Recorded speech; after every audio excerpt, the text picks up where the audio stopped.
They do have a timeout. Decide not to use it. Curry, way downtown. Bang! Bang! Oh, what a shot from Curry! All right, guys. I know we have a ton of international viewers, so I'm sure a lot of y'all don't know this. But right now, in the South, pretty much everyone is getting hit with a blizzard. I live in Austin, Texas, so we are not used to this type of weather. So everywhere around the city, we are losing power. I do not have an internet connection. So I'm going to have to record this, walk across the city through the blizzard to get to my girlfriend's house to upload it. But I'm just letting you know this in case tomorrow we may not have a video. I'm going to do everything that I can to make sure that we are going to get one in your direction. You know that I pride myself on getting you a video every single day. I do not think we've missed a single day this season. Even when we were traveling across the United States, I would pull over to the side of the road and make sure that we were getting one up. But if we do not have one tomorrow, please understand why. There's really nothing I can do to get around it. And also, I just have a quick question. I definitely need y'all to help me figure this out in the comment section below. Over the past, I want to say 3 or 4 days, our videos have had like half of the amount of likes that are usually left. Usually at the end of the day, our videos have about anywhere from 100 to 120 likes on them. And lately, they've been down at like 40. They've been down at like 50. Please let me know if I am doing something that y'all are not enjoying. Let me know if I am deviating from the normal videos that we have, or if there's anything that I can be doing better that will make y'all enjoy the videos more. Just because y'all dropping likes is how I know that we are doing something correctly and how we should be doing something continuously, especially when we are so close to 3,000 subscribers. So please, if there's anything that I could be doing better, let me know in the comment section below. But that's it. In this video, what we are doing is we are going to be breaking down some teams that y'all sent me on Twitter. I'm going to be coming up with some trades. I'm going to mainly just be going through and giving you player opinions and what I think you should be doing with the roster going forward. And let's get our first team up here on the screen. And this team is going to be led off with Fred VanVleet at the point guard position. And then we are going to have Wright, and then we are going to have LeBron James, then Michael Porter Jr., Enes Kanter, De'Aaron Fox, Zion Williamson, Ben Simmons, Richaun Holmes, DeAndre Jordan. And then if we go down there to the bench, you have Russell Westbrook. Then you also have, I don't want to say exciting players, but young players with a ton of talent like Tyrese Haliburton. Then you have Young and Anunoby, but we understand that at the very end of your bench, generally you're rotating through those guys on the waiver wire anyway, so we don't need to focus too much on that. I just want to quickly highlight some players in this starting lineup. First guy we are going to be talking about is Zion Williamson. And I understand, guys, with Zion, he is extremely exciting. I mean, I know that he has all the upside in the world. I understand that he could very easily be the face of the NBA, just say 5 years from now. But for fantasy basketball, I did not like him coming into the season, and I still do not like Zion Williamson.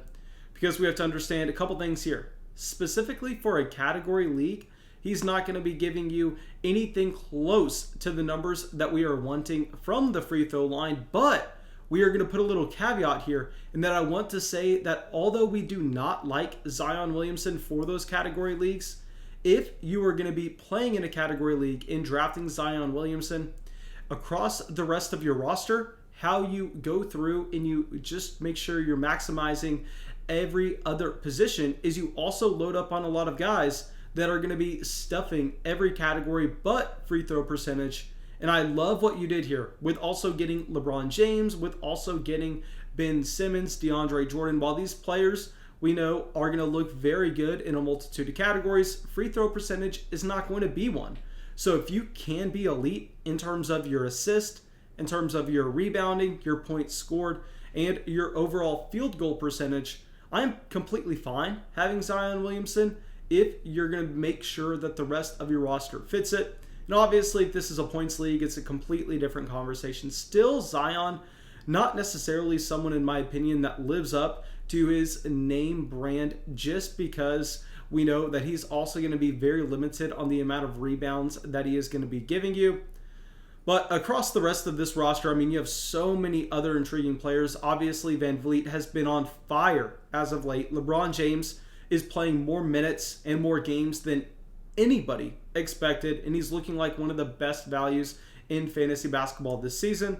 Then you have Michael Porter Jr. Michael Porter Jr., probably the last player I'm going to talk about on this team. Here, it's so hard to evaluate him, and I think that's why we talk about him almost every single video. Well, he has all the upside in the world. I mean, I would not be surprised if one day Michael Porter Jr. was a top 10 player in the NBA. I mean, he looks like Kevin Durant out there with his size, with the potential he has, not only as an offensive skill creator, but on top of that, because of his length, he can become a great defender at the same time. So if Michael Porter Jr. is traded out of Denver to possibly a team rebuilding like the Washington Wizards, and in return the Denver Nuggets get a piece that's probably going to help them win a little bit more in 2021, I would love that for Michael Porter Jr. If he got the bump up in usage to where he was seeing 35 minutes a game, where he was seeing way more possessions with the ball in his hands, I mean, I think Michael Porter Jr. could skyrocket in fantasy basketball. Obviously, it's hard to see that happening in many places, but it's in the range of outcomes, and we have to remember that while even though he may be struggling in Denver, if he finds himself in a different situation, I think he could be thriving. And actually, I lied to you. Let's go down to the bench real quick, and let's just talk about Tyrese Haliburton just for a second. And with Haliburton, we understand that Sacramento, yes, they have a couple young pieces that look like they can really build around, but they have some veterans in the way where if we possibly see a trade to their starting small forward, to their starting wing guy, I think we could actually have Tyrese Haliburton skyrocketing up in minutes, because right now Haliburton is floating around 29, 30, 31 minutes, where we know their wing player that is currently on the block is averaging about 36 minutes a game. So Haliburton also a player that as we approach the NBA trade deadline, we need to be looking at, because minutes could easily open up in Sacramento for him to take that next leap, because he's been, outside of LaMelo Ball, probably the best rookie in the NBA so far. So I'm very excited with what we are going to see from him in the future, but I think we need to see more minutes in the rotation. All right, now let's get our next team up here. And this team looks like they most likely started off extremely hot, but have cooled down a little bit, as they have Malcolm Brogdon, they have Jaylen Brown, they have Sabonis, and we know those players were at the very top of fantasy basketball leagues to start the year. But since then, I mean, they've been in a little bit of a slump, and I'll say I did not expect that in the slightest with Malcolm Brogdon, because after Victor Oladipo was traded, we go, holy crap, he is just going to be seeing so many minutes. He's going to have so many possessions with the ball in his hands that Brogdon can continue to be an elite asset. Yet that really has not held true. We've seen him scaled back slightly, and I don't even think he's going to be an all-star at this point. Jaylen Brown, on the other hand, I mean, this is something that we knew was going to happen. You looked at Jaylen Brown's mid-range efficiency at the beginning of the season. You go in, holy crap, there's no way that maintains throughout the course of the year. And we understand that he also had Tatum coming back. He had Kemba Walker coming back. So he was going to be seeing less possessions where he was the guy being asked to put up the shot. So Jaylen Brown, I think, is possibly someone that I would still actually look to trade. I know I was screaming and y'all were hating me for it to sell Jaylen Brown about a month ago. And while he is very similar to Zion Williamson, I mean, he could easily be a top 10, top 15 player in the NBA one day. I mean, he could be the face of the NBA. I think in fantasy basketball, just because of the other players around him, he would be someone that I would be looking to put on the block. And lastly, someone else I would be looking to move would be Porzingis. And here with Kristaps Porzingis, I know, I mean, you're not going to be getting a ton of value for him. A lot of people kind of are realizing, holy crap, maybe there's a reason the New York Knicks kind of dumped him on the plate for the Dallas Mavericks.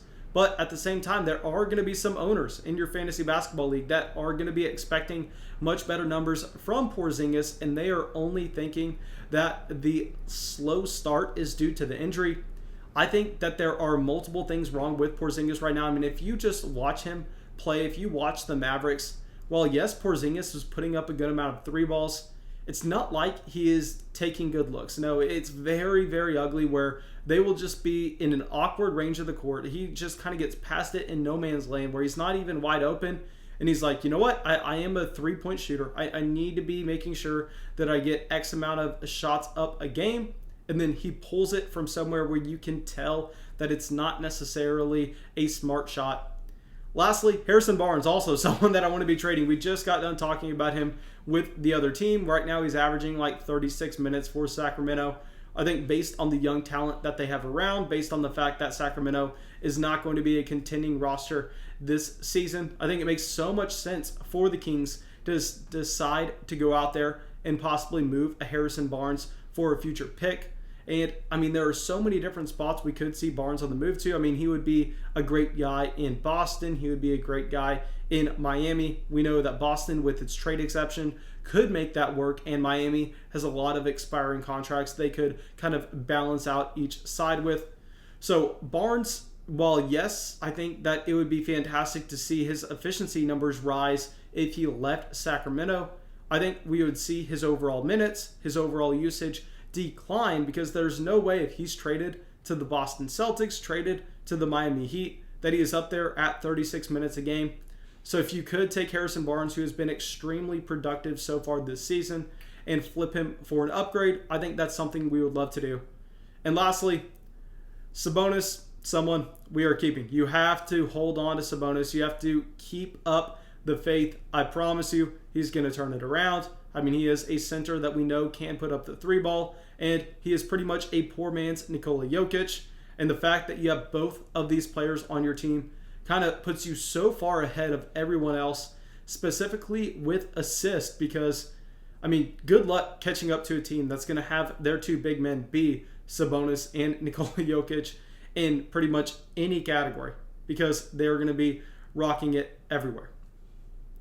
All right, thank you guys. I really hope y'all enjoyed this video. I really hope y'all got something from it. As always, if y'all did, go down there, drop a like, leave a comment, subscribe to the channel. It helps us out a ton, and I will see y'all with the video tomorrow.